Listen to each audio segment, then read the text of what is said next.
we met, I could tell by your smile you hadn't been with a good. இன்னைக்கு நம்ம கிச்சனில் பலாப்பழ அல்வா எப்படி செய்யறது அப்படின்றது தான் பார்க்க போகிறோம். ரொம்ப சிம்பிளாக இருக்கும். இதுக்கு வந்து நான் 2 கிலோ பலாப்பழம் கொட்டையெல்லாம் எடுத்துட்டு ரெடி பண்ணி வச்சுருக்கேன். இந்த மாதிரி கொட்டையெல்லாம் எடுத்துட்டு ரெடி பண்ணி வச்சுக்கணும். இதை ஃபஸ்ட்டு நம்ம மிக்சியில் போட்டு நல்லா அரைச்சிடலாம்.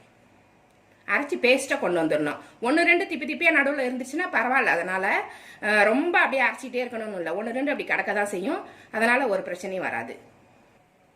பலாசொலையெல்லாம் இது மாதிரி அரைச்சி எடுத்துகிட்டு வந்துடுங்க. பலாசொலை வந்து நல்லா செலக்ட் பண்ணுங்கள். நல்லா ஸ்வீட்டு நல்லா இருக்கிறதா பார்த்து வாங்கிக்கோங்க.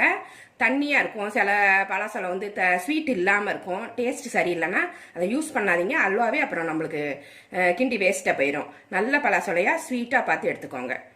இந்த மாதிரி அரைச்சி ரெடி பண்ணிக்கணும்.